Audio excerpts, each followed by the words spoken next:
নমস্কার, রূপালী মিনি ব্লগে আপনাদের সবাইকে স্বাগত জানাই। আশা করি সবাই ভালো আছেন। এটা কি বুঝতে পারছেন? এটা হলো ডাঁটা শাক। আমাদের সবজি খেতে এই ডাঁটা শাক হয়েছে। এই যে দেখুন, খুব সুন্দর ডাঁটা শাক হয়েছে। আপনারা কি নামে বলেন আমি তো বলতে পারবো না, আমরা এখানে ডাঁটা শাক বলি। এই যে ডাঁটাটা দেখুন, এটা কুঁদরি দিয়ে পোস্ত হয় বা এমনি পোস্ত হয়, যে কোনোভাবে বানান। আর এই শাকটা দিয়ে এই শাকের রেসিপি করা হয় ভাজি।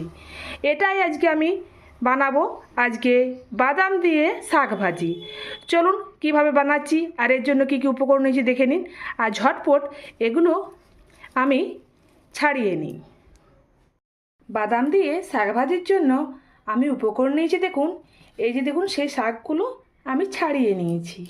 এই যে দেখুন, এখানে নিয়েছি জল, এখানে নিয়েছি বাদাম, এখানে নিয়েছি শুকনো লঙ্কা দুটো, সর্ষের তেল আর নুন। এবারে এই শাকটাকে জল দিয়ে ভালোভাবে ধুয়ে নেব এবং ছোট ছোট আকার করে কেটে নেব। চলুন এগুলো করে নিই। গ্যাস অন করে নিয়েছি, কড়াই বসিয়ে দিয়েছি। কড়াইয়ের মধ্যে দিয়ে দিলাম সর্ষের তেল প্রথমে। এবারে দেব দুটো শুকনো লঙ্কা, আর এবারে দেব কাঁচা বাদামটা আমি একটু সামান্য ভেঙে নিয়েছি এবং এর মধ্যে দিয়ে এবার একটু হালকা আছে আমি এটা ভেজে নেব কিছুক্ষণ ধরে।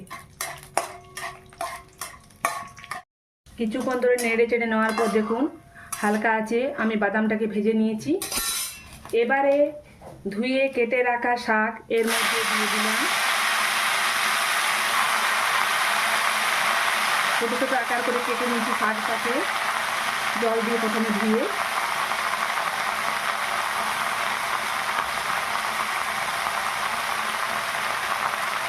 এবারে দেব পরিমাণ মতো নুন। এই শাক ভাজি করতে বেশি কিছু উপকরণের প্রয়োজন হয় না, সামান্য কিছু প্রয়োজন হলে এটা হয়ে যায়। একটু নেড়ে চেড়ে নিলাম।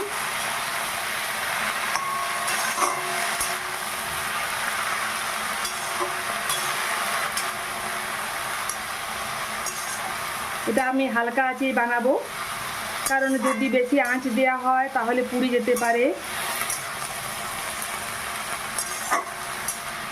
মোটামুটি এটা 5 মিনিট ধরে এইভাবে রেখে দেব কিছুক্ষণের জন্য। 5 মিনিট পর ফিরে এলাম। 5 মিনিট পর দেখলাম যে অনেকটাই নরম হয়ে গেছে শাকটা। এই যে দেখুন, অনেক নরম হয়ে গেছে এবং সেদ্ধ হয়ে গেছে। এইভাবে কিছুক্ষণ আমি নেড়ে চেড়ে এটা এইভাবে ভেজে নেব। কিছুক্ষণ ধরে নেড়ে চেড়ে নিলেই পুরো শাক ভাজা ভাজা হয়ে যাবে। এইভাবে কিছুক্ষণ নেড়ে চেড়ে নিই। কিছুক্ষণ ধরে নেড়ে চেড়ে নেওয়ার পর দেখুন পুরোপুরিভাবে ভাজা হয়ে গেছে এই বাদাম দিয়ে শাক ভাজি।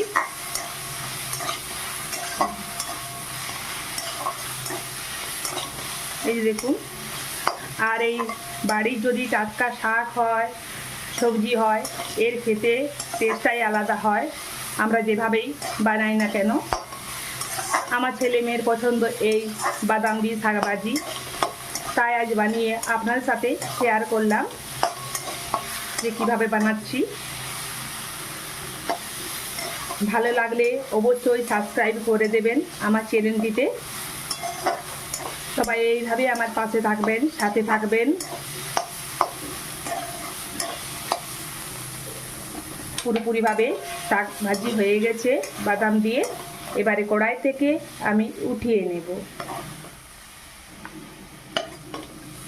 এইভাবে আমি বাকিটা উঠিয়ে নিই। আমি তো বানিয়ে নিলাম বাদাম দিয়ে শাক ভাজি।